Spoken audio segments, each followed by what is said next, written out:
Welcome, guys. I do think there is a prevalent and important subject that requires attention. There is parallels in the social discourse that of the meanderings of talk, but the particulars of this is more universal and substantial and deserves its breakdown, whether or not it is concurrent with discourse. There are certain universal themes that will reoccur in every generation and every moment because, well, they're universal and they require understanding. Those two characteristics that come together will then decide those themes. For example, the notion of birth, the notion of death, the notion of childhood versus adulthood, right? Those things are both universal and are not going to change with time. They take attendance of the creation of one's development, but they also require knowledge and education of understanding. It is not default to understand such things.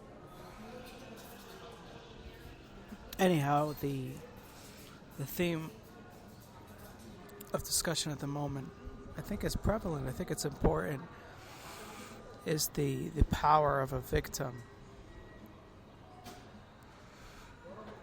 In that, by being in the oppressive state, by being bound to the overarching oppression, and we are being universal here, so it's not individualistic oppression, it could be physics, it could be biological, it could be hierarchical, it could be of any of these things. But the general theme is that in the state of oppression, in the state of loss of vitality based on the controlling mechanism that is outside of one's influence, there is a strong advantage in that state by being able to see from a scope, from a lens, a wide range lens, right? It's because of the loss of aptitude and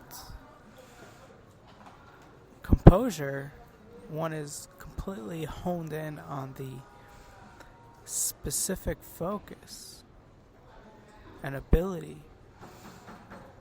Now, generally speaking, it is assumed that one in such a state, or an aspect in such a state, will be unable to hone that focus in the aspects that do matter. But it is very well able for them to utilize that tool in the direction that, if serving well, will be overwhelming to any other system or aspect because of their deep focus and attention sphere into that aspect. It is like trying to find a needle in a haystack, but in the honing in ability of focusing on that attentive aspect, one is now with the tool that can create the scalable version that is untenable for all other parties. More so than this, and more prevalent than this, is the fact that in the right extension of such a state of loss, one is then completely available to the tenability of social succession. Right? If two adults are in conflict and they are bombarding each other with either verbal or physical exchange, the loss of sociability between them, or its availability of extension, is thus departed from their purview, but is then available, for example, a child to take perspective. It is though the onlooker, the child, is then able to proceed upon such adulthood fragility and gain the details that are being lost in the process of their degradation. So that in the case of being so subservient to what is beyond it, one is then at the forefront. It's the front lines of the succession of change. Now, in the general case, it is assumed that there is a normal succession taking place, so that there is no stage show for such frontline ability. But this is generally not the case. This is assumed to be, but it is not the case, because there is fragility and vulnerability in the system, in the succession of sociability, that then has such frontline access take precedence to a point where it will be the discharge of detail going forward. It is then the case that all are subserving to it. By being at the front line and gaining the ability, take the example we've mentioned of the conflict of adults. The child that gains the aptitude that is missing in the adults is now at the behest of those details for which now the adults are in subservient nature towards. They require the extraction from the child.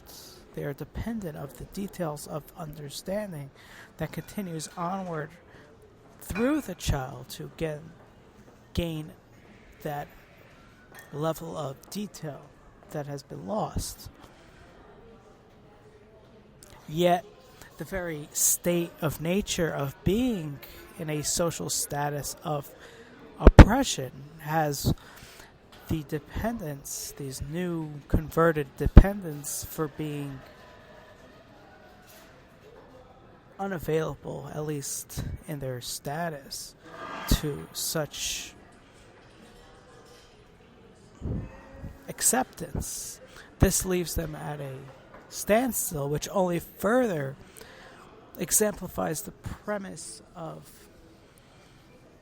the victim's extension, being that in their state of standstill, of not continuing, because that would be the loss of the social status, that of being the oppressor or the one in the state of systemic enlargement, the one of broadness. They are now not only dependent but unavailable to any furtherment, because they are unavailable to take heed with that dependency. This exacerbates the process, so that not only has the front row seat of tenability taking precedence, and not only is there a dependency, there's also the very social status to work against the dependence, so that they do not move along in the process, become humble, and take charge of what is needed to gain extension. In the real case, it is only a simple perspective gained by the victim's knowledge. They do not have the ability of the full broader system. They are but the oppressed and compressed state of being. But in the continuing nature of this process, they gain more and more knowledge through the cycle of standstill that the social status is enlarging in disparity. This then proves to be the track of education, being that there is no other process other than these states of vantage, for then what is left is a full conversion of the victim to its broader system. It is the case that the victim doesn't follow the educational path because at the end of the day they are not apted for such a process. They are not engineered and they don't contain the tools for such aptitude. So that not only is there a standstill on the side of oppressor, there is also the state of dependency that standstills the victim in being unavailable to follow a track of progression. Thus, this leads the entire system to await some sort of change, either of the oppressor in losing its attachment to the social status in lieu of their existential dependency, the reality of the situation, or it is upon the victim to develop a track of thought that creates an educational pattern to overtake the entire process for which all oppression is then possible. But in the final situation, the final conclusion of the process, they can then begin their own oppressive stance to create a new form of victim, which begins the process anew. Now, this cycle can occur in a moment's instant, or it could be multiple generations or millenniums for that matter. It is upon the willingness of change of each party. Thank you for listening.